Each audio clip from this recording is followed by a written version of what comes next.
पुंडलिकवरदारी विठ्ठल श्री ज्ञानदेव तुकाराम पंढरीनाथ भगवान की जय।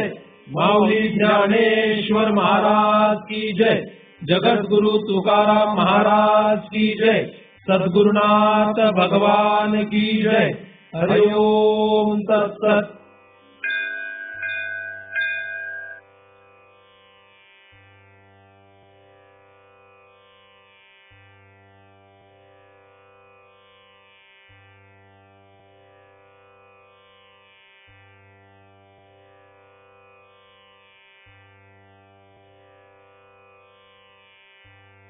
ध्यान मूलम गुरुमूर्ती, पूजा मूलम गुरुपदम, मंत्र मूलम गुरुर्वाक्यम, मुक्ती मूलम गुरु कृपा। ब्रह्मेवाहम अहम ब्रह्म निताहम ब्रह्मणा पृथक, नाहम देहो न मे देहा हे गुणहम सनातन।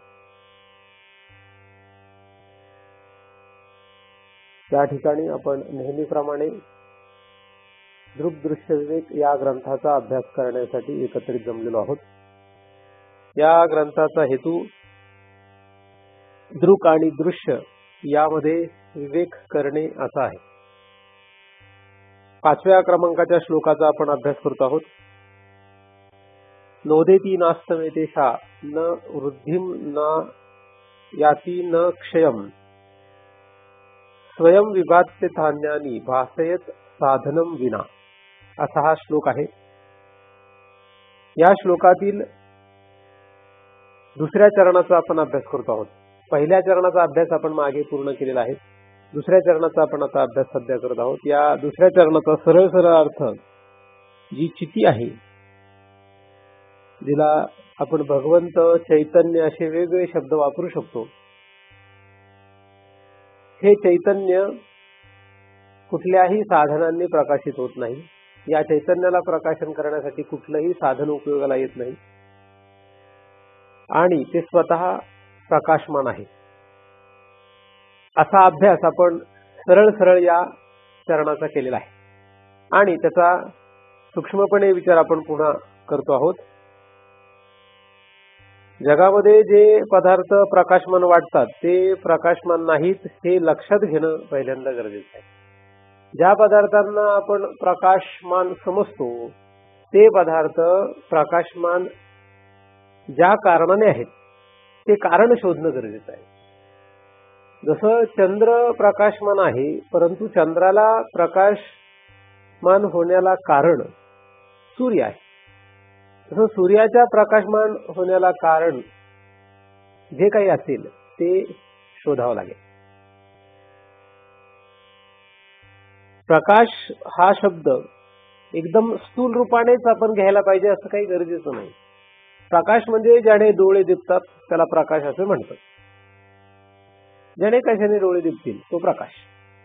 आपले डोळे दिपून फुटले आणि अंधारामध्ये म्हणजे फुटलेल्या डोळ्याने अख्ख्या जगतामध्ये आपली धावपळ सुरू आहे। त्यामुळे खरं काय, खोटं काय, चांगलं काय, वाईट काय, कशात भलं आहे आणि कशात भलं नाही हे कळणं फारच अवघड आहे। कारण की आपले डोळे नको नको त्या प्रकाशाने फुटून गेले आहे। नको नको त्या प्रकाशामुळे आपल्या डोळ्यांपुढे अंधारी आलेली आहे आणि म्हणूनच आपल्याला स्वयंप्रकाश असलेली ही स्थिती लक्षात येत नाही। हा एक प्रवास आहे। हे फक्त ऐकलं म्हणजे आपण यातून बाहेर पडणार असं अजिबात नाही।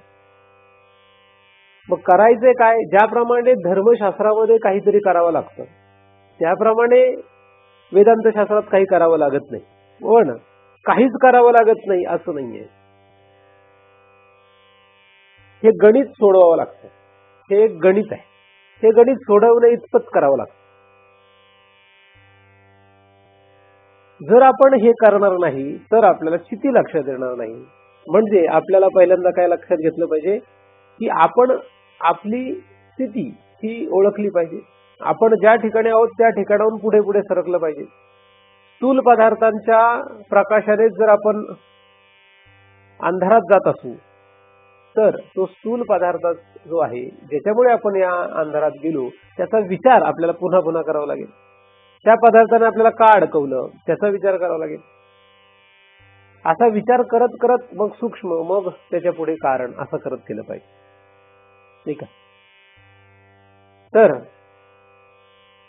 पैसा म्हणजे ऐश्वर्य, व्यक्तिमत्व, त्याची बुद्धी, त्याची बौद्धिक क्षमता, त्याचं मन, असे विविध पदार्थ आपल्याला आकर्षित करतात. आणि जे आकर्षित करणारे जे पदार्थ आहेत हेच मुळात आपल्याला तिथे खिळून ठेवतात आणि त्याच्यामध्ये आपला वेळ जातोय. अडचण काय? वेळ जाते आपली, एवढंच अडचण. कारण मृत्यू हा नित्य समीप आहे हे ऐकून ऐकून पाठ होईल, पण मृत्यूची भीती, तिची तीव्रता लक्षात येत नाही. कारण मृत्यू समीप आहे, मृत्यू येणारच आहे हे ऐकल्यानंतर पाठ होतं. परंतु आपण अशा पदार्थांमध्ये, अशा पदार्थांच्या या प्रकाशामध्ये अडकून जातो की जेणेकरून आपला तेवढा वेळ निघून जातो.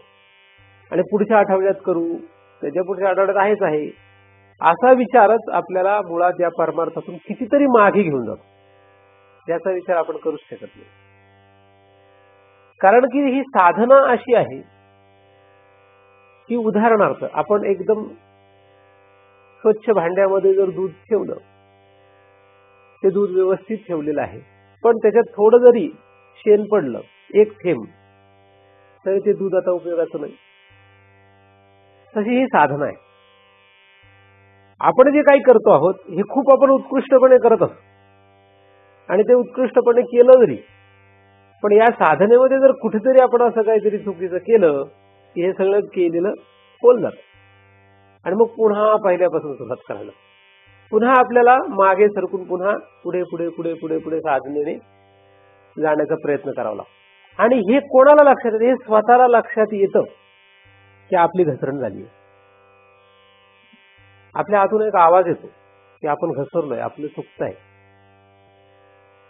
आपल्याला पुढे जायला काहीतरी आधार शोधला पाहिजे, काहीतरी साधन शोधलं पाहिजे. मग त्यावेळेस आपण एखाद्या विशिष्ट साधनाचा उपयोग करून पुढे गेलं पाहिजे, दुसरीकडे गेलं नाही पाहिजे. भलतीकडे गेलं तर मग काय सांगता येत नाही. कारण साधनाचा उपयोग हा भलतीकडे जाण्यासाठी सुद्धा होऊ शकतो. भलतीकडे जाण्याचं साधन अवलंबून आहे. कारण परमार्थ करण्याच्या नावाखाली असंख्य साधन जगामध्ये उपलब्ध आहेत आणि या अनेक साधनांमधून जे काही फल मिळणार आहे ते विविध आहे, वेगळ्या दिशेला घेऊन जाणार आहे. ते या दिशेला घेऊन जाईल याची काही गॅरंटी नाही.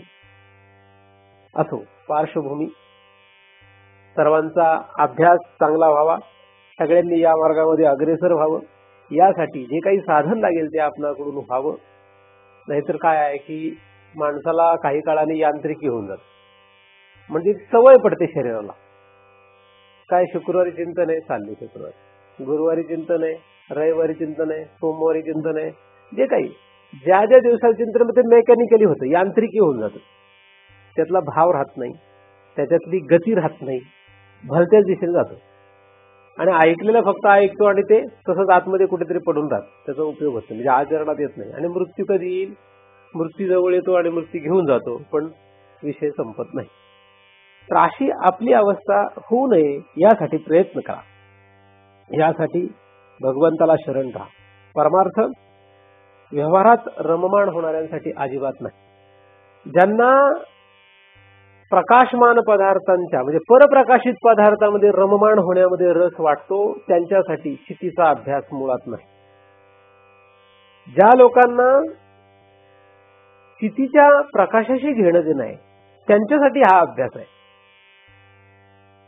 आणि आपण ते आहोत असं पहिल्यांदा समजलं पाहिजे की आपल्याला स्थितीचा प्रकाश प्राप्त व्हावा यासाठी आपण परमार्थ करतो आहोत आणि त्यासाठी आपण काहीही करायला तयार आहोत. असं जर आपण पहिल्यांदा ठरवलं तर मग पुढचा प्रवास जरा सोपा होतो. कारण ही ठरवणं पहिलं महत्वाचं आहे. ठरवलंच नाही तर मग पुढचं काही होत नाही, मग जरा अवघड जातं. नाही महाराज सांगतायत आपण ऐकायचं फक्त, बस एवढं नाही. आपण स्वतः ठरवलं पाहिजे की आपल्याला काय करायचं. आपल्याला या स्वयंप्रकाश असलेल्या चैतन्यापर्यंत जायचं आहे, एवढं स्वतः ठरवलं तर मग पुढे आपण प्रवास करू शकू, नाही तर करणार नाही. स्वयं विभात्यत हान्यानी, स्वयं प्रकाशमान. आपण आतापर्यंत जेवढे पदार्थ पाहिले त्यामध्ये स्थूल आणि सूक्ष्म पदार्थांचा जास्तीत जास्त विचार केला. त्याच्या पुढे तिसरा जो पदार्थ आहे तो आहे जीव. जीव हा स्वयंप्रकाशित आहे का नाही हा मोठा प्रश्न आहे. मुळात जीव जो आहे हा जीव ओळखणंच अवघड आहे. जीव म्हणजे काय, जीवाच्या अनेक व्याख्या शास्त्रामध्ये आहेत. आपला जीव कुठे आहे याचा शोध जर आपल्याला लावता आला तर आपलं फार मोठं काम झालं. हा जीव प्रकाशमान आहे की नाही, हा जीव प्रकाशमान आहे की नाही. जीव सगळ्यात जास्त प्रकाशमान आहे. या दोन प्रपंचापेक्षा जास्त प्रकाशमान कोण आहे. खरं पाहिलं तर सूर्याला सुद्धा प्रकाश देणारा हा जीवच आहे. जीव सुद्धा सूर्याला प्रकाश देतो. प्रकाशन करणारा, स्थूल आणि सूक्ष्म शरीराला प्रकाशन करणारा हा जीव आहे. सूर्य जाऊ द्या, सूर्य कळायला जरा अवघड आहे. आपल्या शरीरामध्ये जो जीव आहे तो जीव स्थूल आणि सूक्ष्म शरीराला प्रकाशन करतो. जीव प्रकाशन कोणाला करतो, सूक्ष्म शरीर आणि स्थूल शरीर या दोन शरीरांना प्रकाशन करणारा जीव आहे. म्हणजे आपल्याला या शरीराला किंमत देता येत नाही. हे शरीर कसंही असो, या शरीरापेक्षा मन कसं आहे महत्वाचं आहे. मन कसंही असो, बुद्धी कशीही असो, ढ मनुष्य असला तरी चालतो आपल्याला. अत्यंत ढ, त्याला काहीच येत नाही, शास्त्र वाचता येत नाही, कळत नाही, काही नाही, चालतो. कधी चालतो, जीव जीव पाहिजे त्याचा. जीव घेऊन येणारा साधक हा गरीब श्रीमंत, चांगला वाईट, पापी पुण्यवान अशा कुठल्याही प्रकारचा असला तरी फरक पडत नाही. पण त्याने काय दिलं पाहिजे, जीव. त्याला जीव देता आला पाहिजे. परंतु साधारण माणसाची गती काय आहे, साधारण माणसांचा जीव स्थूल आणि सूक्ष्म पदार्थांमध्ये असतो. म्हणजे तुम्ही या ठिकाणी जरी आलेले असला तरी तुमचा जीव मात्र इथे येणार नाही, येणारच नाही. तो आपण जेव्हा केव्हा परमार्थ करतो तेव्हा आपला जीव परमार्थ करतोय का नाही करतोय, का शरीर करतोय परमार्थ याचा विचार करायला पाहिजे. परमार्थ कोण करतोय, शरीर करतोय का जीव करतोय. म्हणजे शरीराने परमार्थ लावलाय का जीवाने परमार्थ लावलाय, बुद्धीने परमार्थ लावलाय का जीवाने लावलाय. परमार्थ करतोय नक्की कोण. डोळे ज्ञानेश्वरी वाचतायत, मन वाचत नाही, बुद्धी वाचत नाही. एखाद्याचं मन ज्ञानेश्वरी वाचतं पण बुद्धी वाचत नाही, एखाद्याचं बुद्धी वाचते पण जीव वाचत नाही. अशा रीतीने परमार्थ करताना अशा अडचणी येतात. परमार्थ करणं हे काम कोणाचं आहे, जीवाचं आहे. पण जीव जो आहे तो परमार्थ करत नाही. जीव हा परमार्थ करण्यामध्ये रस दाखवत नाही. त्याला जो रस आहे तो वेगळ्या गोष्टीमध्ये आहे. जीवाला रस कशामध्ये आहे आणि का आहे. जीवाला रस आहे स्थूल सूक्ष्म प्रपंचामध्ये. आणि तो का आहे, त्याला कारण आहे अविद्या. अविद्येचा संबंध त्याच्याशी असल्यामुळे, कारण ज्याचा संग करू तसा परिणाम होत असतो. तुम्ही संग कोणाचा करता हे फार महत्वाचं आहे. कोणाच्या संगतीत राहा. खळाची संगती कामा नाहीये, मग जीव ज्याची संगती करील त्याचा परिणाम होईल. तुमचा जीव जर मनाची संगती करत असेल तर मनाप्रमाणे होणार आहे. बुद्धीची संग करेल तर बुद्धीप्रमाणे होईल. जीव जर स्थूल देहाचा संग करेल तर स्थूल देहाप्रमाणे होईल. आणि जीव जर बाह्य पदार्थांचा संग करेल तर बाह्य पदार्थाप्रमाणे होईल. तुमचा जीव कुठे आहे, तुमचा जीव कुठे आहे कोण ठरवणार. मी नाही ठरवणार. माझ्या हातात कसं काय, माझ्या हातात नाही, ते तुमच्याच हातात आहे. तुम्हालाच माहिती आहे तुमचा जीव कुठे आहे. आता एखादा म्हणतो खरा की माझा जीव शास्त्रामध्ये आहे, पण असेलच याचं काही सांगता येत नाही. आपला जीव कुठे आहे हे जर आपल्याला ओळखता आलं नाही तर, म्हणजे प्रयत्न करून नाही ओळखता आलं तर करणार काय. तर आपल्याला एक उपाय आहे की योग्य सद्गुरूला शरण राहावं. त्यांच्याकडे जाऊन त्यांना म्हणावं की माझा जीव कुठे आहे मला दाखवा, माझा जीव कुठे आहे सांगा, नाही का. जर आपलाच जीव आपल्याला कळत नसेल तर आपल्याला कोणाकडून तरी तो ओळखून घेतला पाहिजे. ठीक आहे, तुम्हाला असं जर वाटत असेल की आपल्या बायकोला कळेल की आपला जीव कुठे आहे तर बायकोला विचारा. नवऱ्याला जर कळेल असं वाटत असेल नवऱ्याला विचारा. मुलाबाळांना कळत असेल असं वाटत असेल त्यांना विचारा. एटीएम मधून कार्ड टाकून जीव बाहेर काढता येत असेल तर तसं करा, नाही का? असं काही होणार नाही ना, एटीएम मधून पैसे बाहेर येतील, जीव बाहेर कसा येईल त्यातून? कुठल्याही एखाद्या विशिष्ट पदार्थातून जीव बाहेर काढता येईल का? जर येत असेल तर काढा, असं काही जीव काढता येत नाही. मग हा जीव सगळ्यात जास्त खरा तर प्रकाशमान आहे. या जीवावर, या जीवाचं प्रकाशमान असणं, या जीवाचा प्रकाश, या जीवाचा जो उजेड आहे, हा उजेड सुद्धा डोळे दिपवणाराच आहे. परंतु या प्रकाशापर्यंत जास्त लोक पोहोचत नाहीत, या प्रकाशापर्यंत जास्त लोक पोहोचत नाहीत. तुम्ही मला बघताय म्हणजे आता तुम्ही माझ्या काय काय गोष्टी पाहू शकताय? बाह्य शरीर, ठीक आहे, या शरीराला तुम्ही पाहताय. मी नुसता बसून राहिलो तर मग माझी बुद्धी लक्षात नाही येणार. मी काहीतरी बोलू लागलो तर माझ्या बोलण्याची जी पद्धत आहे किंवा जे काही मी सांगतो या सगळ्याचा विचार करून तुम्ही म्हणाल की महाराजांची बुद्धी अशी अशी आहे, महाराजांची बुद्धी एवढी एवढी आहे, महाराजांची बुद्धी एवढ्या पुरतीच काम करते, ह्याच्यात काम करत नाही. अशा रीतीने तुम्ही माझ्या बुद्धीचा प्रकाशही पाहू शकाल. पण जीवाचा प्रकाश पाहता येईल काय? नाही. त्याच्यासाठी जास्त जवळ जावं लागतं. स्थूल शरीर, त्याच्या आतमध्ये सूक्ष्म शरीर, त्याच्या आतमध्ये जीव. आता या स्थूल शरीराचा प्रकाश जगामध्ये सगळ्यांनाच लक्षात येतो. त्याच्या आतमध्ये सूक्ष्म शरीराचा प्रकाश लक्षात घ्यायचा असेल थोडीशी त्याच्या जवळ जावं लागतं. आणि जीव जर लक्षात घ्यायचा असेल म्हणजे त्याचा प्रकाश लक्षात घ्यायचा असेल तर अजून जवळ जावं लागतं. हे साधारणपणे आपल्याला व्यवहारात लक्षात येईल.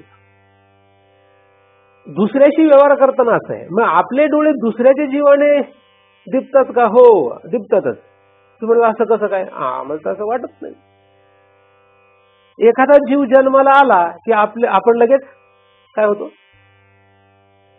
खुश होऊन जातो. एखादा जीव जन्माला आला त्याच्या शरीरामुळे आपण खुश होत नाही. आपल्याला कळतं नसतं याच्या घरात पोरग जन्माला आलं म्हणजे जीव आला. जीव आला म्हटला की आपल्याला आनंद होऊन जातो. अरे वा वा वा, छान झालं, छान झालं, पेढे वाटा, पेढे वाटा. म्हणजे आपल्याला त्या जीवाचा प्रकाश लक्षात येतो पहिल्यांदा. मग आपण बघतो त्याचं शरीर कसं आहे. मग मोठा झाला की मग जसं जसं मोठा होईल तसं तसं त्याची बुद्धी कशी आहे, किती चतुर आहे, किती हुशार आहे. मग हळूहळू तो जीव जातो बाजूला, जीवाशी घेणं देणं राहत नाही. जन्माला आलेला खरं तर जीव जन्माला आलेला असतो, त्याच्यावर त्याचा प्रकाश आपल्या लक्षात येत असतो. आणि त्याच्यानंतर मात्र काय होतं की मग सगळे त्याचे आई वडील किंवा बाकीचे लोक सुद्धा ते म्हणतात की बघा आमचं पोरग किती हुशार आहे, किती गोड बोलतं, किती उड्या मारतं, जे काही त्याचे बाळलीला दिसतात, ह्या सगळ्या पाहून त्याच्यातला जीव लक्षात न घेता त्याची चतुरपणा म्हणजे त्याची बौद्धिक क्षमता, त्याचं मन अशा रीतीने तपासलं जातं. आणि किंवा त्याच्या बाहेर येऊन त्याचं शरीर म्हणजे ते पोरग दिसायला गोर आहे का, नाक नीट आहे का, हातपाय धड आहेत का, अशा प्रकारे त्याचं स्थूल शरीर हे बघितलं जातं. म्हणजे स्थूल शरीर सूक्ष्म शरीर म्हणजे जीव राहतो बाजूला. पण खरं पाहिलं तर जन्माला आलेल्या जीव आला हे खरं पाहिलं जातं. शरीर विचारत नाहीत लोक, शरीर कसं आहे विचारत नाही. पहिल्यांदा त्याचा जीव आलाय बस एवढंच लक्षात येतं. नंतर मग किती वजन आहे, कसा दिसतो, हे सगळं नंतर येतं. आणि बौद्धिक क्षमता वगैरे त्याच्यानंतर येतं. म्हणजे सगळ्यात पहिल्यांदा जीव आहे म्हणजे जिवंत आहे का मेलेला आहे हे बघितलं. मूल जन्माला आल्यानंतर सगळ्यात पहिल्यांदा काय बघतात? जिवंत जन्माला आलाय का मेलेलं जन्माला आलंय. मग जिवंत म्हणजे जीव पाहिजे पहिल्यांदा, म्हणजे जीवाचा प्रकाश पहिल्यांदा पाहिला जातो. मग पुढे मात्र जीवाचा प्रकाश लक्षात येत नाही. नंतर मरताना सुद्धा काय होतं, मरताना सुद्धा त्याची किती बुद्धी असली काय आणि तो कितीही दिसायला सुंदर असला काय आणि कुरूप असला काय, जीव गेला आता बाकी सगळं. म्हणजे कोणाच्या प्रकाशावर चाललं हे सगळं. मधला खेळ, मधला जो खेळ चालला, स्थूल आणि सूक्ष्म शरीराचा जो खेळ चालला तो आलेल्या जीवावर आणि गेलेल्या जीवावर चालला. खेळ कोणाचा होता? जो जीव आला होता आणि जो जीव नंतर गेला, त्या जीवावर हा खेळ चालला होता. पण लोकांचं लक्ष त्या जीवावर नाहीये. आलेल्या जीवावर लक्ष नाही आणि जाणाऱ्या जीवावर लक्ष नाही. लोकांचं लक्ष शरीरावर आहे किंवा मनबुद्धीवर. जीवाचा विचार लोक नाही करत आहेत. लोक शरीराचा आणि मनबुद्धीचा किंवा यांच्यामध्ये असलेल्या असंख्य गोंधळाचा विचार करतायत. जीवाचा विचार नाही करत आहे. सामान्य माणसात जाऊ द्या, मी तुमचा जरी विचार तुमच्या जीवाचा विचार करू लागलो आणि त्याप्रमाणे जर मी तुम्हाला काही सांगू लागलो तर तुम्ही उद्यापासून माझं तोंडही बघणार नाही. उद्या नाही, तुम्ही एक दिवस मला जाऊ दे, एक आठवडा बघू महाराजांचं बदलतात काय जरा, एक महिना बदलताय काय बघताल, एक वर्ष बघाल, एक वर्षानंतर म्हणाल हे महाराज आपल्या उपयोगाचे अजिबात नाही. जर मी तुमच्या जीवाचा विचार करू लागलो तर, आता तुमच्या जीवाचा विचार तुम्हाला अजून स्पष्ट करून सांगतो थोडं. तुमच्या जीवाचा विचार करू लागलो तर म्हणजे काय, मला सांगा, गती आणि अगती खरी पाहिले तर कोणाची होते? शरीराची होते का, सूक्ष्म शरीराची होते का, जीवाची होते? जीवाची गती अगती होती. जीव हा गती पावतो किंवा अगती पावतो. म्हणजे उच्च लोकाला किंवा नीच लोकाला किंवा मृत्यू लोकाला असं कुठेही जो जीव जात असतो, शरीर जात नाही. मग तुमच्या शरीराला काय करायचं घेऊन? तुमच्या शरीराचा काय विचार करायचा? तुमच्या मनबुद्धीचा काय विचार करायचा आहे? तुमची बुद्धी चांगली आहे का नाहीये, वाईट आहे का कशी आहे, याचा काय विचार करायचा? खरं पाहिलं तर मग जीवाचा विचार करा. मग त्या जीवाला काय गती द्यायला पाहिजे? आता जीवाला गती द्यायची म्हटल्यानंतर जीव कुठे आहे त्याला टोचावं लागतं. तुमच्या जीवाचा विचार करायचा म्हणजे काय? उदाहरणार्थ, एखाद्या महाराजांचा जीव शिष्यामध्ये अडकलेला आहे. म्हणजे अनेक शिष्य मला करायचेत असं त्या महाराजाला वाटतंय. म्हणजे मला अनेक शिष्य असावेत असं एखाद्या महाराजाला वाटतं. म्हणजे महाराजाचा जीव कशात अडकलाय? शिष्य करण्यामध्ये जीव अडकलेला आहे. आता त्या महाराजाला असं जर आपण डिवचलं की महाराज तुमचा जीव शिष्य करण्यासाठी धडपडतोय, हे काही योग्य नाही, तर महाराजाला काय होईल? राग येईल, वाईट वाटेल महाराज. एखाद्या महाराजांचं उदाहरण त्याच्यात साधारण माणसाचा विचार करतो. एखाद्या स्त्रीचा जीव मुलात गुंतलेला आहे किंवा मुलीत गुंतलेला आहे किंवा त्यांच्या मुलात म्हणजे नातवंडात गुंतलेला आहे. आता महाराजांनी जर ठरवलं यांच्या जीवावर प्रयोग करायचा, महाराज म्हटलं काय तुमचा जीव सारखा नातवंडात गुंततोय, सारखा जीव तुमचा मुलात गुंततोय, मुलीत गुंततोय, असं म्हणलं तर काय म्हणणार लोक? एकदा सहन करतील, दोनदा सहन करतील, तीनदा करतील, फारच प्रेम असेल तर 5 वेळा करतील, 6व्या वेळेत मात्र महाराजांना राम राम. जीव जो आहे हा जीव जर कुठे असेल तर त्या जीवावर प्रयोग करायचा ठरलं तर ते सगळ्यात अवघड काम आहे. म्हणजे जीवाचा प्रकाश लक्षात घेणं महाराजांना सुद्धा आणि साधारण माणसाला सुद्धा फारच अवघड आहे. म्हणजे एखाद्याचा जीव कुठे गुंतलेला असेल आणि दुसऱ्या साधारण माणसाचं जर त्याला म्हटलं अरे तुझा जीव फारच जिलेबीत गुंतलाय तर राग येतो त्याला. फारच तिखट खातोस तू, फारच मिरचीत जीव गुंतलाय असं जर एखाद्याला म्हटलं तर त्याला फार राग येतो. म्हणजे अशा प्रकारे जीवाला कोणी हात लावलेला सहन होत नाही. म्हणजे जीवाचा प्रकाश जो आहे तो सगळेच जण लोपून ठेवतात, झाकून ठेवतात त्या जीवाला. त्याला कोणी स्पर्श करू देत नाही. बाकी जास्तीत जास्त पण चांगला म्हटलं तुझा जीव फारच चांगला आहे, त्या जीवाप्रमाणे जर झालं तर मग तो जीव फुलतो. जीवाप्रमाणे झालं पाहिजे, त्याला वाटेल तसं झालं पाहिजे. मग मात्र त्याला कोणापासूनच काही अडचण राहत नाही. त्याच्या मनाप्रमाणे झालं तर, कोणाच्या जीवाच्या मनाप्रमाणे झालं तर, म्हणजे जीव जसं ठरविल तसं त्याचं जर झालं तर मात्र मग काही अडचण येत नाही. मग जीव मात्र फुलत फुलत जातो. पण तरी सुद्धा असं जरी जेव्हा होईल, जेव्हा जीव सुखी सुखी होत जातो, तरी सुद्धा तो स्वतःचा जीव पण जे आहे, स्वतःचा जीव हा जो प्रकाश आहे हा कधीही दुसऱ्याला देत नाही. कुठलाही जीव स्वतःचा जीव दुसऱ्याला देऊ शकत नाही. देऊ शकत नाही म्हणजे देत नाही. देऊ शकत नाही म्हणण्यापेक्षा देत नाही. दाखवतो तो. जन्माला आल्यापासून मरेपर्यंत एवढ्या काळामध्ये माणसं जी आहेत ही दुसऱ्याला जीव देतायत असं दिसतात, पण देत नाही. काय देत असतात ते? शरीर, स्थूल आणि सूक्ष्म. या दोन शरीरांचा उपयोग ते सगळ्या जगासाठी करतात. म्हणजे सगळ्या जगासाठी म्हणजे ज्याच्यामध्ये जीव गुंततो त्याच्यासाठी करतात. पण असं करून सुद्धा जीव त्यांना दिला जात नाही. असं करून सुद्धा जीव खरा जो जीव आहे तो दिला जात नाही. म्हणजे खरा जो प्रकाश आहे तो तिचा आतमध्येच राहतो.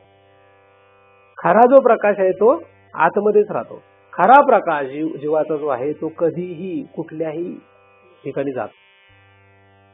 आणि जेव्हा मृत्यू येतो तेव्हा मात्र तो शरीर सोडून जातो. आणि जेव्हा तो शरीर सोडून जातो तेव्हा ज्या ज्या पदार्थांशी त्यांनी व्यवहार केला त्या पदार्थांमध्ये कडे तो पुन्हा येतच नाही. त्या पदार्थांकडे पुन्हा फिरकत नाही. म्हणजे एखाद्या स्त्रीचा जीव कितीही लेकरात असला आणि ती स्त्री जर वारली तर ती पुन्हा त्या लेकराकडे येत नाही.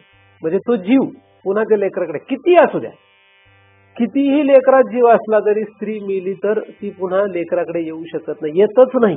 म्हणजे तो जीव गेलेला पुन्हा येत नाही. अशा रीतीने हा जो जीवाचा प्रकाश आहे तो गुप्त आहे.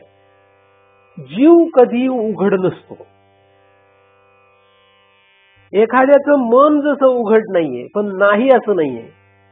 एखाद्याची बुद्धी उघड नसते पण त्याची बुद्धी नाही असं नाहीये. त्याचप्रमाणे जीव सुद्धा उघड नाही, तो गुप्त लपलेला आहे. एखादा मनुष्य शांत बसलाय म्हणजे त्याचं मन सांगताच येणार नाही. म्हणजे मनाचा प्रकाश त्याचा लक्षात नाही येणार, बुद्धी प्रकाश लक्षात येणार नाही. आता मी बोलतोय म्हणून माझ्या बुद्धीचा प्रकाश लक्षात येईल, पण तुम्ही बोलत नाही म्हणून तुमच्या बुद्धीचा प्रकाश लक्षात येत नाही. तुम्ही बोलायला लागले की मग लक्षात येईल तुमच्या बुद्धीचा प्रकाश किती आहे. तर बुद्धीचा प्रकाश जसा बोलल्यानंतर लक्षात येतो, मन सुद्धा बोलल्यानंतर लक्षात येतं. म्हणजे अशा काही प्रक्रिया घडाव्या लागतात की जेणेकरून तो गुप्त असलेला प्रकाश उघड होतो. त्याचप्रमाणे जीवाचा प्रकाश उघड होण्यासाठी काय करावं लागेल? जीवाचा प्रकाश उघड होण्यासाठी काय करावं लागेल?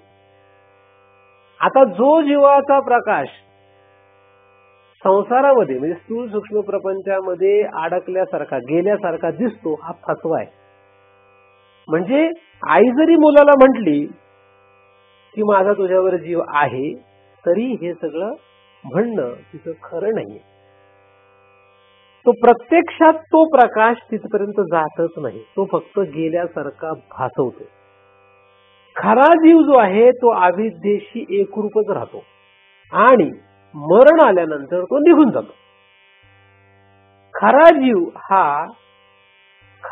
हा खरं तर या शरीराशी सुद्धा एकरूप होत नाही, बाह्य पदार्थाशी सुद्धा एकरूप होत नाही, पण एकरूप झाल्यासारखा दाखवतो आणि सगळ्यांना फसवतो आणि स्वतःलाही फसवतो. त्याचप्रमाणे या शरीरातही खरा जीव जात नाही. या शरीराला सुद्धा तो खरा प्रकाश देत नाही, दाखवत नाही. दाखवल्यासारखा फक्त मृत्यूच्या काळापर्यंत. जेव्हा मृत्यू येईल तेव्हा याला सोडून देतो. म्हणजे याच्यामध्ये त्याचा काही खरा रस नसतो. जिथपर्यंत याच्यापासून उपयोग आहे तिथपर्यंत ह्याला तो वापरेल, याचा उपयोग करेल. जेव्हा याचा उपयोग राहणार नाही, जेव्हा याचा उपयोग संपेल त्या दिवशी जीव याला प्रकाश देत नाही, तो निघून जातो. मग याला कोण प्रकाश देईल, याला कोण जगवेल याची त्याला काही घेणं देणं नाही. लोक उरलेले जाळतील का कापतील का काय करतील त्याला घेणं देणं नाही. असा हा जीवाचा प्रकाश आहे. हा जीवाचा प्रकाश लोपण्यासाठी कारण तो जीव स्वतः आहे. तुमचा जीव लोपवायला कारण दुसरा कोणी नाही. तुमचं तुम्हीच त्याला लोपवलेलं आहे.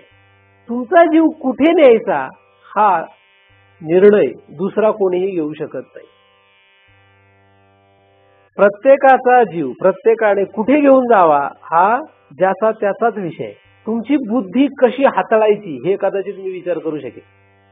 म्हणजे मी तुम्हाला 10 वेळा सांगून सांगून सांगून सांगून तुमच्या बुद्धीला मी तल्लख करू शकेन, पण तुमच्या जीवाला नाही. जसं लहान मुलाला, एखाद्या मुल असेल तर त्या मुलाला त्याची आई रोज आंघोळ घालून व्यवस्थित स्वच्छ नीटनेटकं ठेवू शकते. त्याला शाळेत पाठवेल, रोज त्याचा अभ्यास घेईल, याप्रमाणे त्याची बुद्धी पण तल्लख करू शकेल. म्हणजे ह्या 2 गोष्टी करता येईल.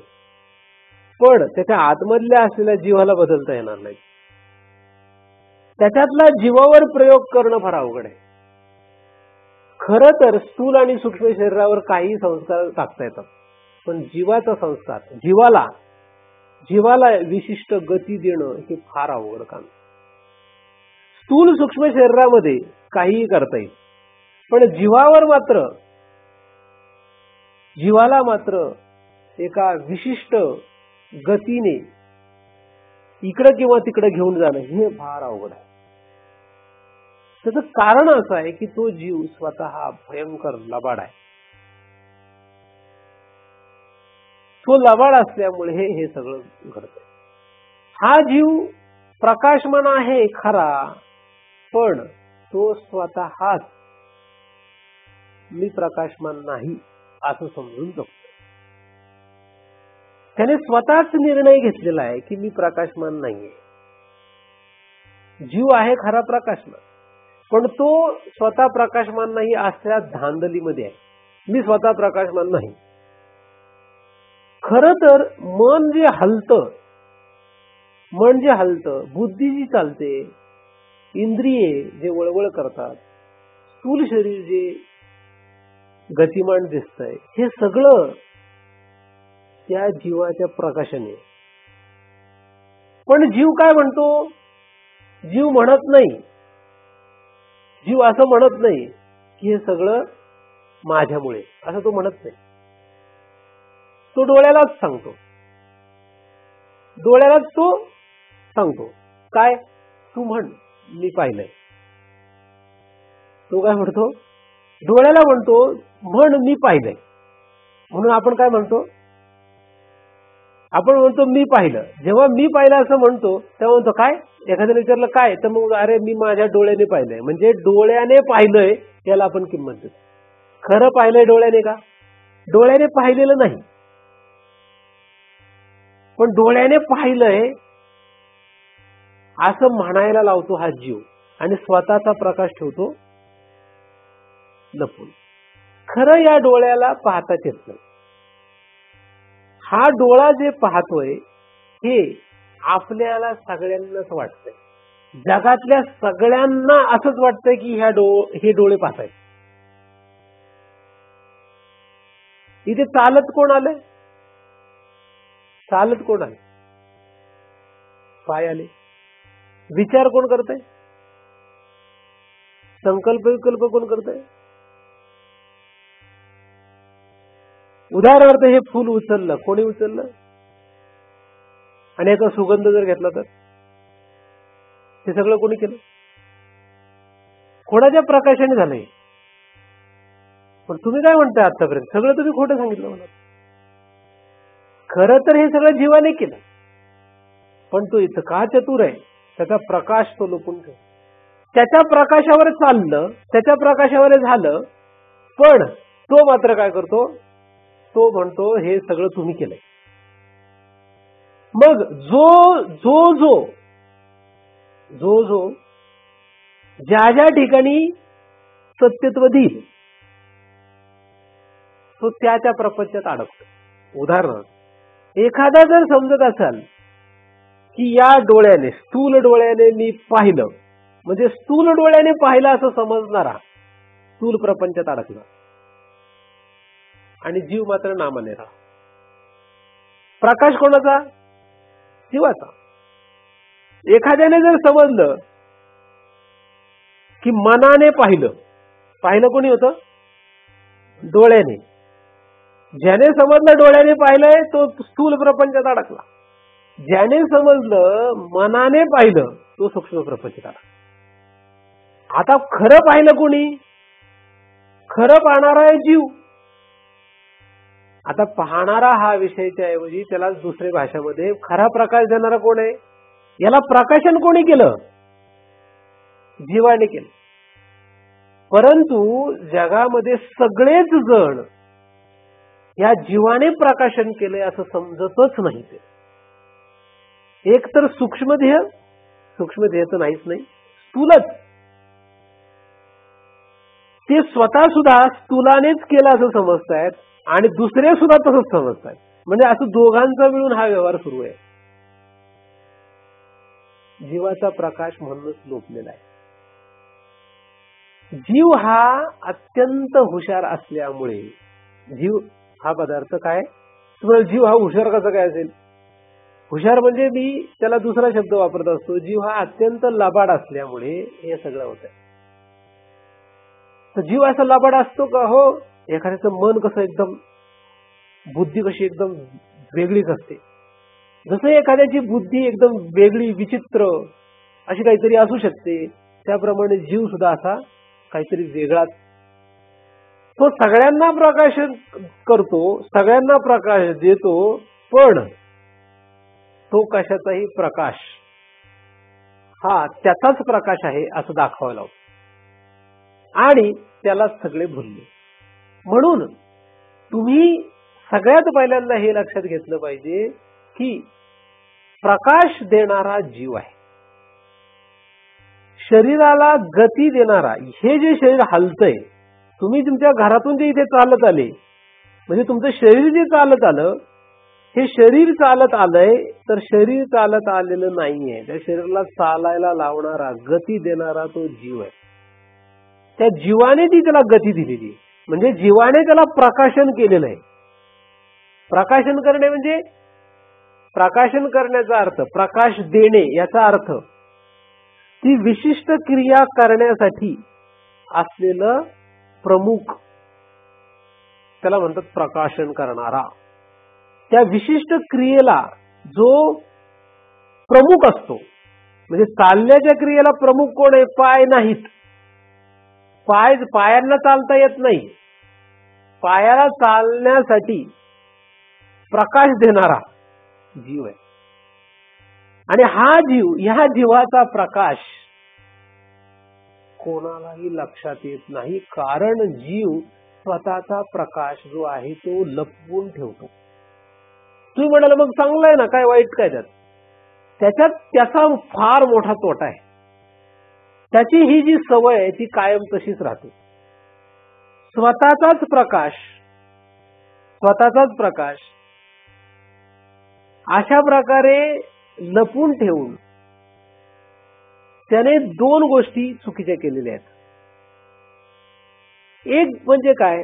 एक म्हणजे अख्ख्या स्थूल आणि सूक्ष्म प्रपंचाला त्याने फसवलं. म्हणजे कसं फसवलं? डोळ्यांना पाहता येतच नाही, तरी अख्ख्या जगाला हे कळतंय की डोळेच पाहतात. आता तुम्ही बरेच दिवस समजा परमार्थातल्या काही गोष्टी ऐकतायत, म्हणून तुम्हाला माहित झालंय की डोळ्याने पाहता येत नाही. पण साधारण माणसाला कोणालाही जाऊन विचारा, त्यांना विचारा कशाने पाहतो आपण, सांगा. काय म्हणतील? म्हणतील का जीवाने पाहतो? डोळ्यानेच पाहतो म्हणतील. म्हणजे स्थूल आणि सूक्ष्म प्रपंचात भूल पाडणं हे सगळ्यात मोठं जीवाचं काम आहे. आणि या भूल पाडण्यामध्ये तो ह्या दोन प्रपंच, म्हणजे दोन शरीरांनाच भूल पाडतो असं नाहीये. त्याने धारण केलेल्या दोन शरीरालाच तो भुलवतो असं नाहीये. तर त्याच्यापेक्षा बाहेर असलेल्या ही अनेक दोन शरीरांना भुलवतो. तर तुमचा जीव फक्त तुमच्या दोन शरीरांना भुलवत नाहीये, असंख्य बाहेरच्याही दोन शरीरांना भुलवतो,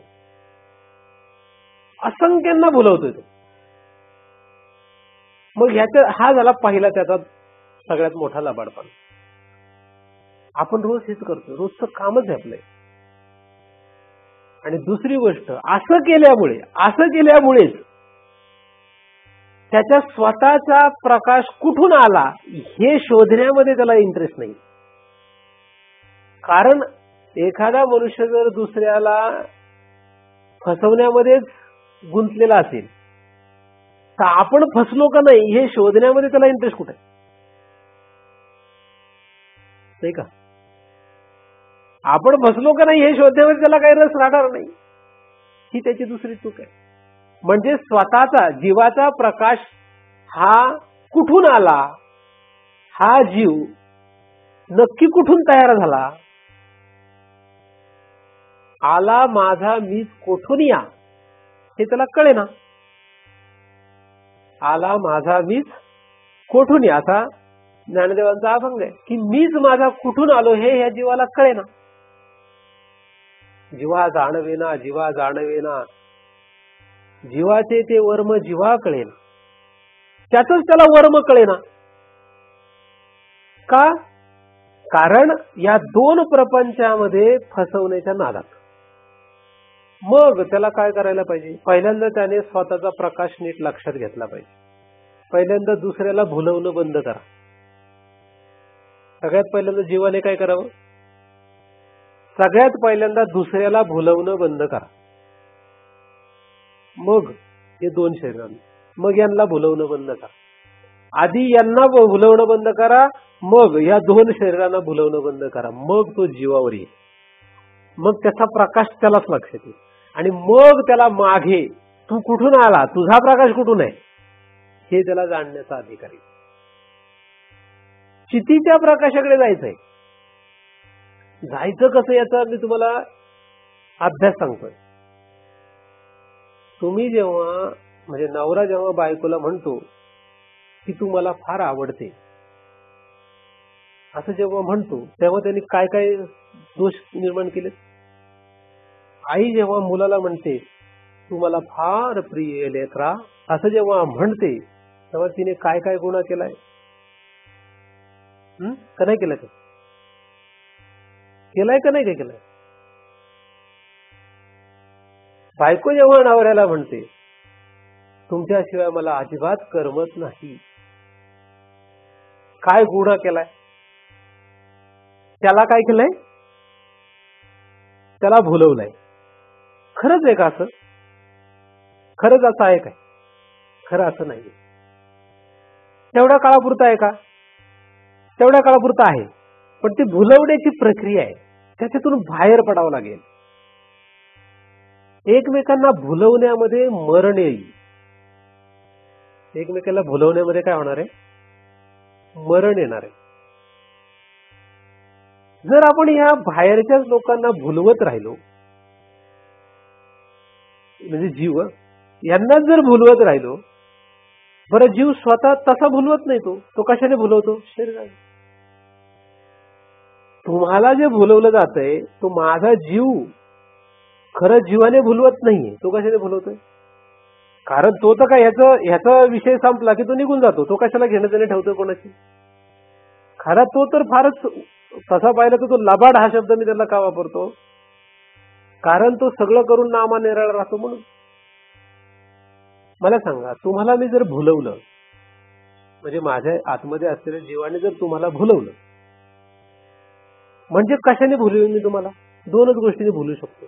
एक तर हे शरीर, नाहीतर सूक्ष्म शरीर. माझा जीव तुम्हाला सापडेल का? बरं तुम्ही मला सांगा, तुमचा तरी जीव मला सापडेल का? अशा रीतीने जगातले सगळेच जण, सगळ्यांच्या या शरीरामध्ये असलेले जे जीव आहेत हे दुसऱ्याला जे भुलवतायत हे स्थूल आणि सूक्ष्म शरीराच्या द्वारे भुलवतायत. आणि तो जीव इतका हुशार आहे. हुशार असणं म्हणजे प्रकाशमान असणं. हुशार म्हणजे काय? तो इतका प्रकाशमान आहे की तो जेव्हा दुसऱ्याला भुलवतो तेव्हा तो स्वतःवर खरं तर आळ काहीच घेत नाही. स्वतःवर तो आळ घेत नाही. तो एक तर स्थूल शरीर किंवा सूक्ष्म शरीर या दोघांवर आळ टाकतो आणि त्याच्यामध्ये त्याला फार गंमत वाटते. पण असं केल्याने तो डुबलाय हे मात्र त्याला लक्षात येत नाही. असं केल्याने काय झालंय? असं केल्यामुळे तो अडकलाय हे त्याला लक्षात येत नाही. हा त्या जीवाचा गुन्हा आहे. सगळ्यात पहिलं जर तुम्हाला काही करायचं असेल तर या जीवाने बाहेरच्या जगाला बाकीच्यांना जे भुलवण्याचं काम आपण सुरू ठेवलंय ते बंद करावं लागेल. पण आपल्याच्याने ते होणार नाही. कारण तुम्ही जरी ठरवलं की मी आता कोणालाच भुलवणार नाही, तरी त्यांनी थोडी ठरवलंय असं. त्यांनी थोडी ठरवलंय तसं. तुम्ही ठरवलं मी आता मुलाला, मुलीला, नातवंडांना, बायकोला, नवऱ्याला, गणगोताला यांना भुलवणार नाही. तुम्ही ठरवलो. त्यांनी कुठे ठरवलंय तसं? ते तुमच्याकडे येणारच आहे. हे तुम्हाला भुलवणारच आहेत. त्याच्या आतमधला असलेला जीव तुम्हाला भुलवणारच आहे. तुमच्यात खरंच जर डेअरिंग असेल, धारिष्ट असेल, तर त्यांना म्हणावं हे बाकीचं भुलू नकोस. जीव काढून देतोस का? दे, जीव काढून दे. चल, देतो का बघू, देतो का? देईल. जीव काढून देईल का? जीव काढून देऊ का शकत नाही? जीव का एवढा वेडा आहे? तो वेडा नाही ना. त्याच्यामुळे हे जे मायाचक्र आहे हे लक्षात घ्या. हा मायेचा कारभार लक्षात घ्या. मृत्यू आल्यानंतर पुढे जी गती होईल ती फार महाभयंकर आहे. मनुष्य देहातच हे ओळखता येईल. हे शरीर ज्याच्याद्वारे आपण जगाला भुलवतो, ज्याला बाकीचं जग भुललंय ते खालीच राहील.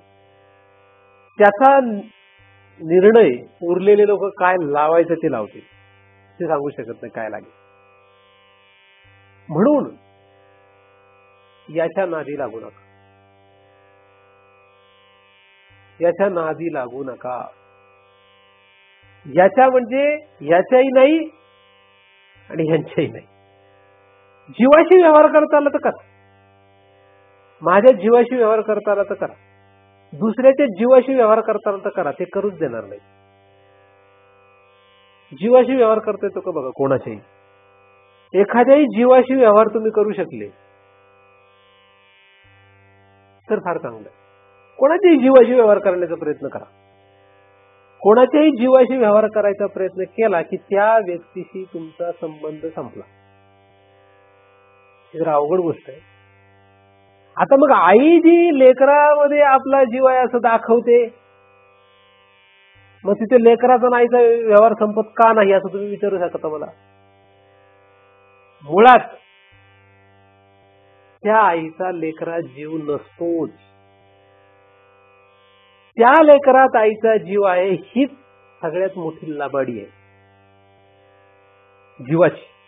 तुमची नाही. तुम्ही जीव नाही त्यामुळे प्रश्न आहे. तुम्ही शरीर आहात त्यामुळे मी तुम्हाला काही बोलत नाही. मी जीवाला बोलतोय. तुम्ही शरीरात असा तुमचा दृढ विश्वास असल्यामुळे तुम्हाला मी ते सांगत नाही. मी त्या तुम्हाला दोष नाही देतोय. मी तुम्हाला काय दोष देतोय का? मी भुजबळ महाराजांना दोष देतो का? मी राम देशपांडेला दोष देतोय का? नाही. मी जीवाला दोष देतोय. मी जीवाला लागत नाही. जीव घेतच नाही. ते जीव फार चतुर आहे. मनाला लागतो ते.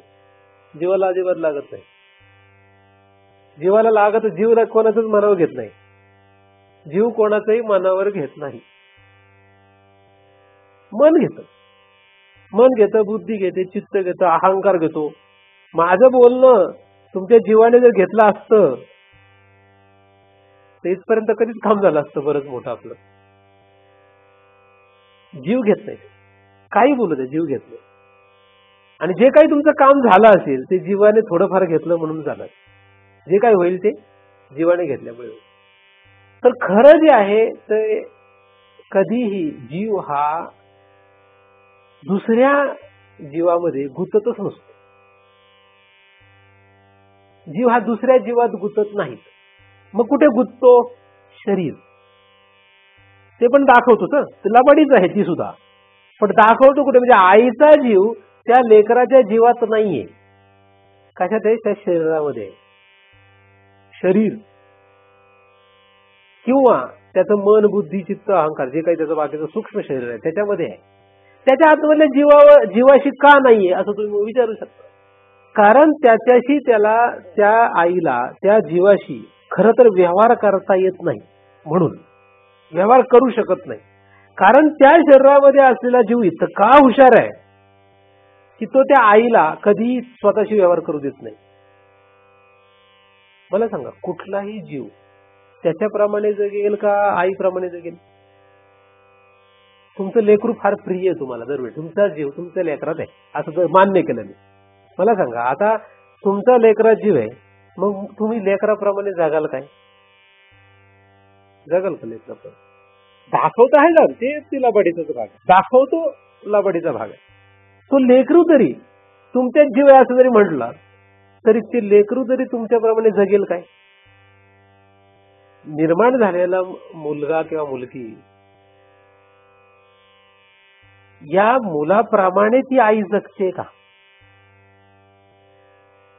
मूल जन्माला आलं, आता मूल जन्माला आल्यानंतर त्या आईचं लक्ष त्या शरीरावर आहे, त्याच्या मनबुद्धीवर याच्यावर आहे का त्याच्यातल्या जीवावर आहे? मन, बुद्धी किंवा शरीर, बस ह्याच्यावरच लक्ष आहे. जर जीवावर लक्ष असतं तर, जीवावर लक्ष असतं, जीवाशी व्यवहार करता येत असता तर तो जीव काय म्हणतो हे तिला ऐकता आलं असतं. ऐका येतं का? ऐकू येत नाही. मन, बुद्धी सुद्धा नीट ऐकू येत नाही, जीव काय लक्षात येईल. अशा प्रकारे हा प्रकाश, जीवाचा जो प्रकाश आहे तो गुप्त झोपलेला आहे. इथून पुढे गुप्त विषय सुरू होतो. आणि हा विषय कोणाचा आहे? कारण मी आधीच सांगितलेलं आहे, हा कोणाचाही विषय नाही. तुम्हाला संसारामध्ये रममाण व्हायचं असेल तर तुम्ही इथे येऊ नका. महाराजांना वाईट वाटेल, आपण फार दिवस श्रवण केलंय, मग आता मध्येच कसं सोडावं, काही असं समजू नका. मला तुमच्याशी काही घेणं देणं नाही. खरं तर तुम्हालाही माझ्याशी काही घेणं देणं नाही. काय? खरं तर काही तुमचं माझं घेणं देणं नाही. त्याच्यामुळे असं काही समजू नका. पण जर तुम्हाला जीवाच्या गतीचा विचार करायचा असेल तर मात्र ह्याचं श्रवण तुम्हाला करावंच लागेल. माझ्या या शरीराचा विचार करू नका. याचा विचार करून इथे येत असेल तर येऊ नका. माझ्या मनबुद्धीचा विचार करून येत असेल तर येऊ नका. हा जीवाचा जो प्रकाश आहे आणि तुमच्या आतमध्ये जो जीव आहे त्याचा जो प्रकाश आहे, यांचा व्यवहार करायचा असेल तर इथे या. व्यवहार कशाचा करायचा आपल्याला? जीव. कारण साधू संतांनी असं सांगितलं की जीवाशी व्यवहार आहे. हा कुठला व्यवहार आहे? हा शरीरांचा व्यवहार नाही, हा सूक्ष्म शरीरांचाही व्यवहार नाही, हा जीवाचा व्यवहार आहे. आणि जीव ठेवून येऊ नका. जीव जरी लबाड असता तरी त्याच जीवाला अधिकार आहे. जीव हा एकमेव असा आहे या शरीरामध्ये की जो चितीला सगळ्यात जवळ आहे. जीव हा प्रकाश, सगळं जगतच प्रकाशमान आहे.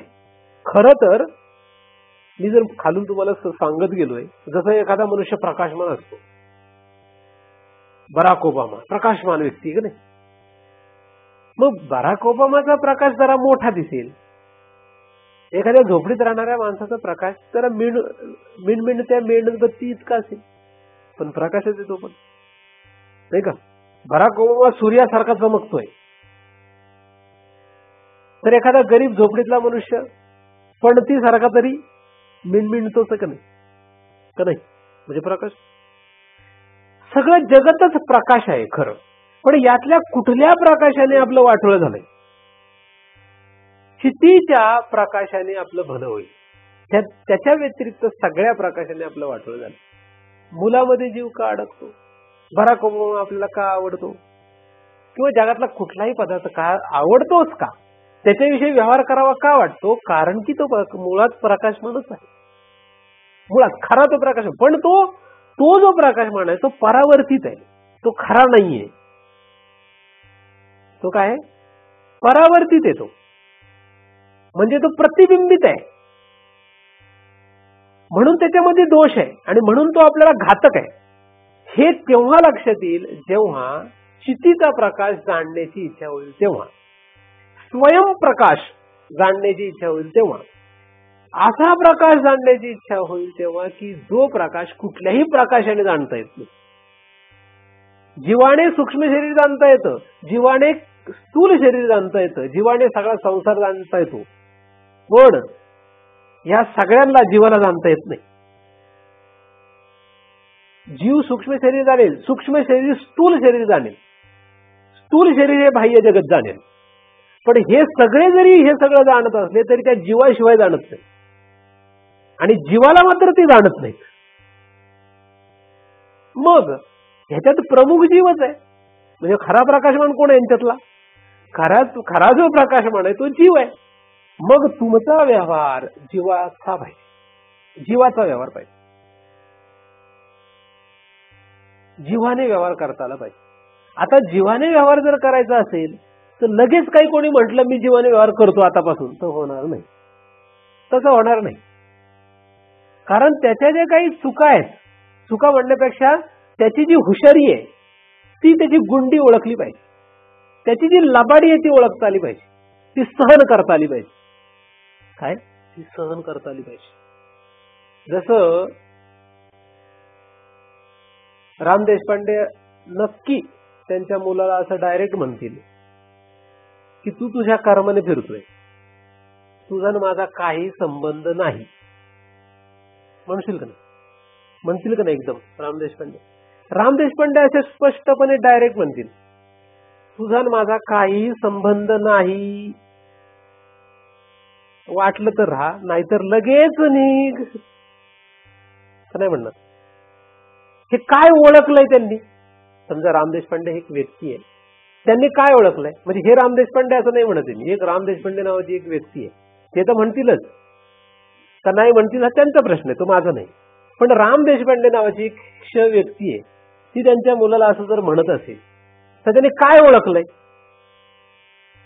काय ओळखलंय? काय? शरीराची लबाडी ओळखली, एक गोष्ट. काय? शरीराची लबाडी ओळखली. एखादा जर म्हटला की मी तुझी आई आहे, त्याला म्हणायचं कोण आई आहे नक्की? एखाद्याने म्हटलं की मी तुझी आई आहे, तिला म्हणजे आई म्हणजे नक्की कोण आहे सांग मला, नक्की आई म्हणजे कोण दाखव, सांगता येईल का? कुठल्याही व्यक्तीने सांगितलं की मी आम्ही तुमचे हे आहोत, आपण त्यांना म्हणजे नक्की त्यातलं कोण आहे ते सांग. शरीर स्थूल शरीर आहे, सूक्ष्म शरीर का जीव, नक्की कोण आहे यातलं? फक्त मग तेवढ्याशी त्यांनी जे सांगितलं तेवढ्याशीच व्यवहार करा, बाकीच्याशी व्यवहार करू नका. एखादा जर म्हटला की हे शरीर म्हणजे आई आहे, मग फक्त शरीराशीच व्यवहार, मग त्या शरीराच्या पाया पडा, नमस्कार करा, त्यांची शरीराची व्यवस्था करा, पण मन बुद्धीशी व्यवहार नाही करायचा. मग कारण आई कोण आहे?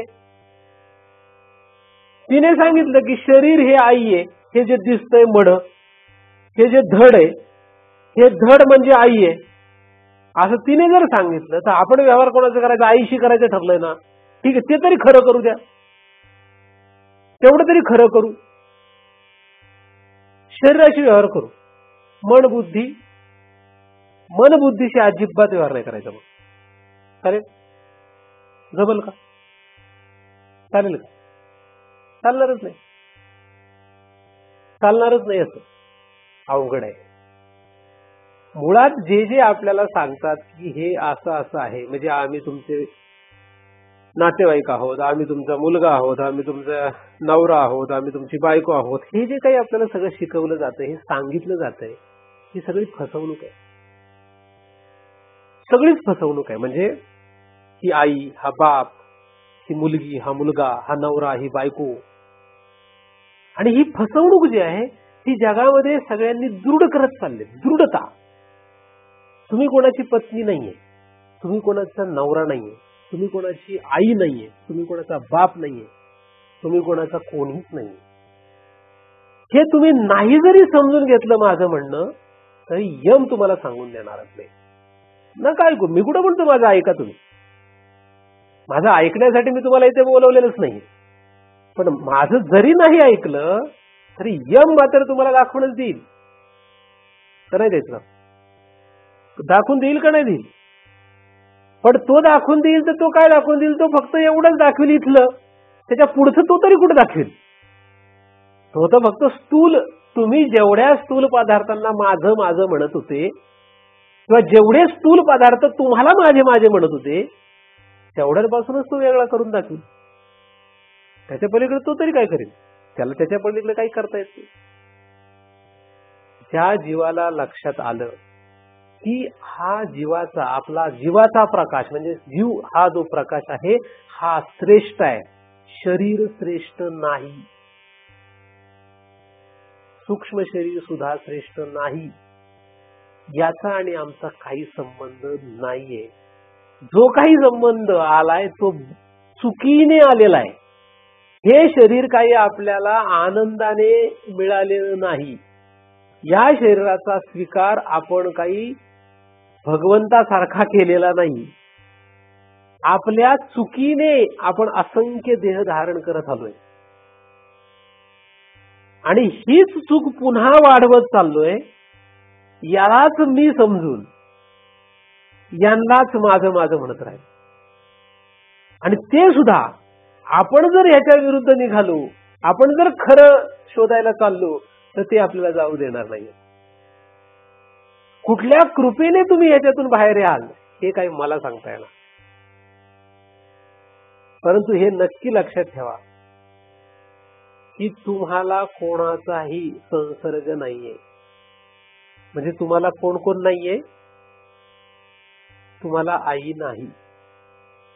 तयार आहे तुम्ही ते मी म्हणतो ते ऐकायला. तुम्हाला आई, बाप, बायको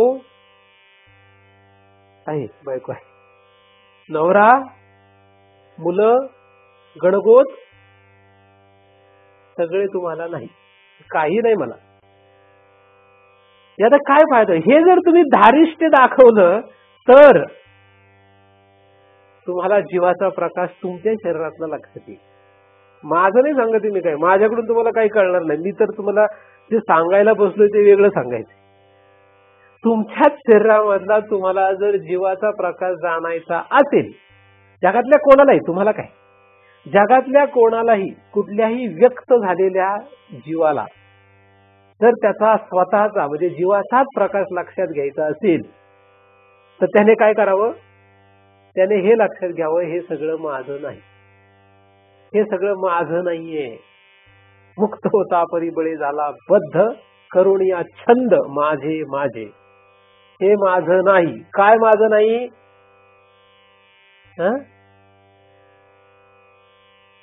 ह्याचं काम नाही, जीवाचं काम आहे ते. माझं नाही हे म्हणणं कोणाचं काम आहे, जीवाचं काम आहे. पण जीव म्हणत, जीव म्हणतो महाराज हे तुम्ही ऐकायला बरं आहे, म्हणायला पण बरं वाटेल, पण जीवाला नाही बरं वाटत ते.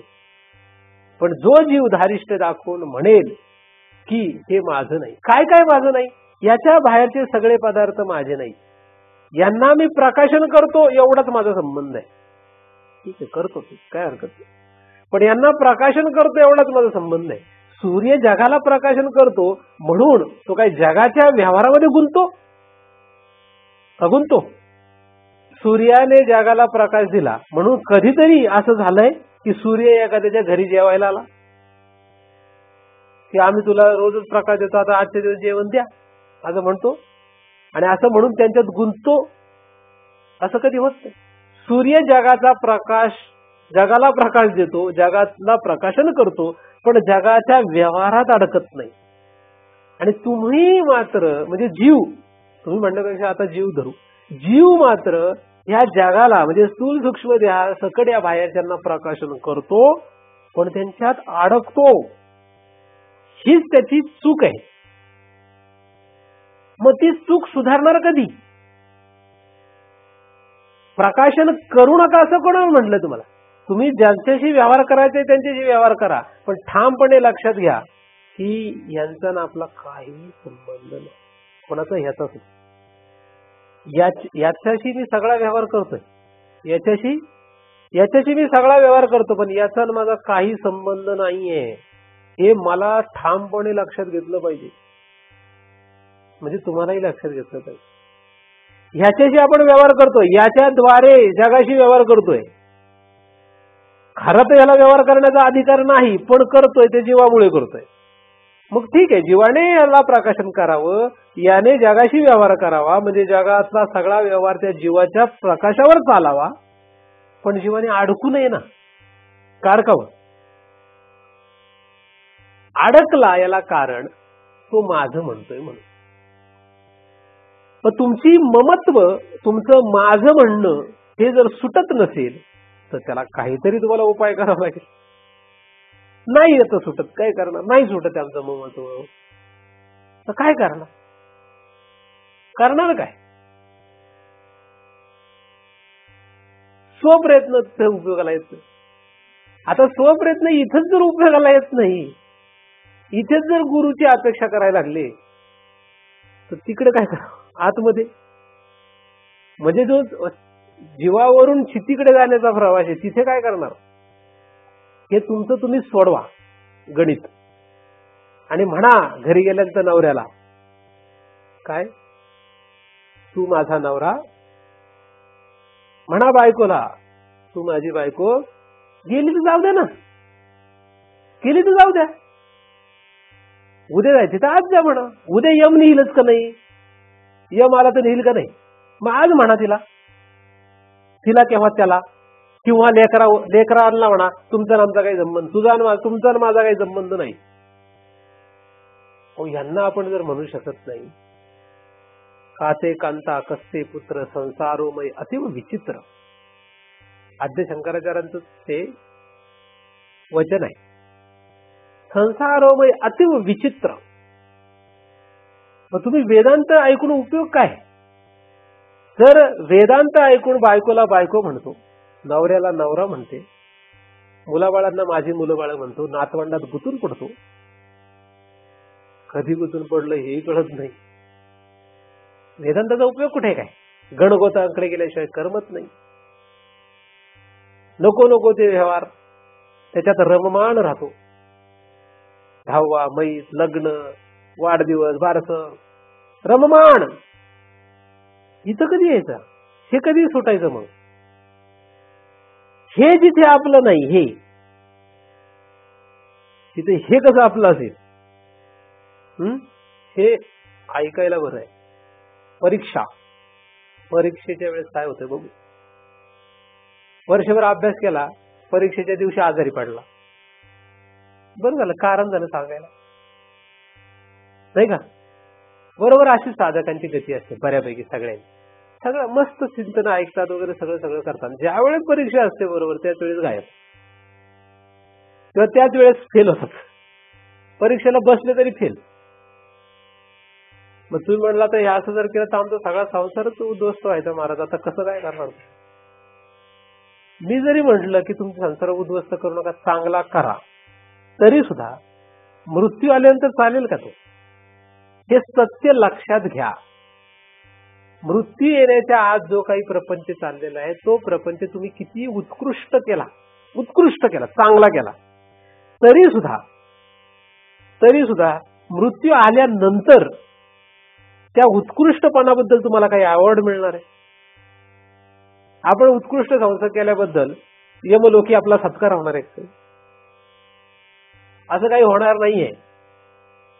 हे अवघड आहे. जे चाललंय ते जसं चाललंय तसं चालू द्या, जीव गुंतवू नका त्याच्यात. जीव जो आहे त्या जीवावर लक्ष द्या, स्वतःच्या जीवावर फक्त लक्ष द्या. आणि हा जीव गती पावणार आहे हे लक्षात ठेवा. शरीर इथेच राहणार. जे आपल्यात गुंतून पडले त्यांना सांगायचं, बाबा रे तुझ्यासाठी मी हे ठेवलेलं आहे मढ, ते नंतर तू सांभाळ. आता ह्याचा कसा वापर करायचा हे तू मला सांगू नको, मला वाटेल तसं मी करीन, तुम्हाला वाटेल तसा याचा वापर करा.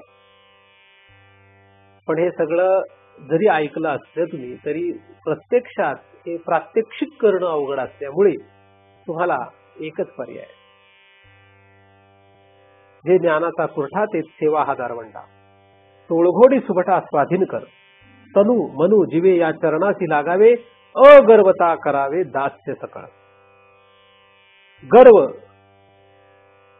नाही, अगर्वता जर दास्य आपण करू शकलो तरच आपल्याला ह्याच्यातून बाहेर पडता येईल. अगर्वता हा शब्द अत्यंत महत्वाचा आहे. नाहीतर केलेली कितीही मोठी सेवा असेल ती सगळी फोल आहे, पाण्यात जाते. मुळात गर्व हा व्यवहारातही कामाला येत नाही आणि परमार्थात तर अजिबात येत नाही. म्हणून अगर्वता करावे दास्य सकळ. तर अशा रीतीने जर आपण शास्त्र आणि सद्गुरूचे दास झालो तर मात्र आपल्याला याच्यातून बाहेर पडण्यासाठी नक्कीच वाट मिळेल. तुम्ही ज्या कुठे जिथे कुठे असाल ते तुमचं प्रारब्ध तुम्हाला ते भोगविनच.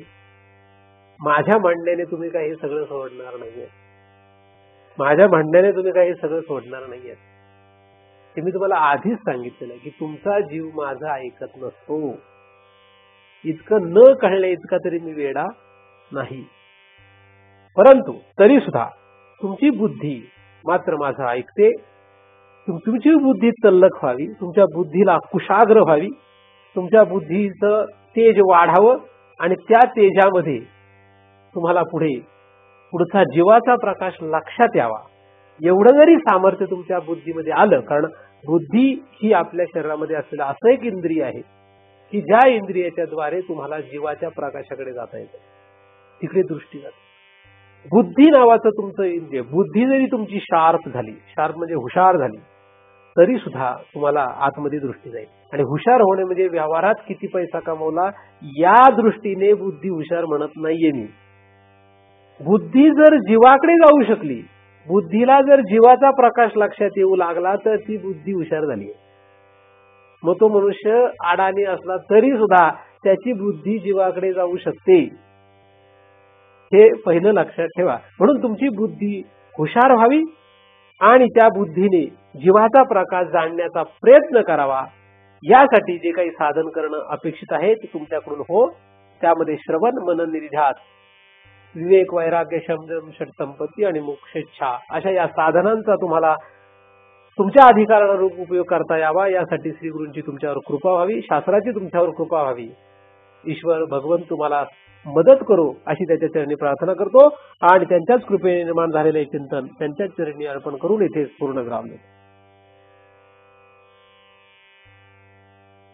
पुंडलीकवरदा हरि विठ्ठल श्री ज्ञानदेव तुकाराम.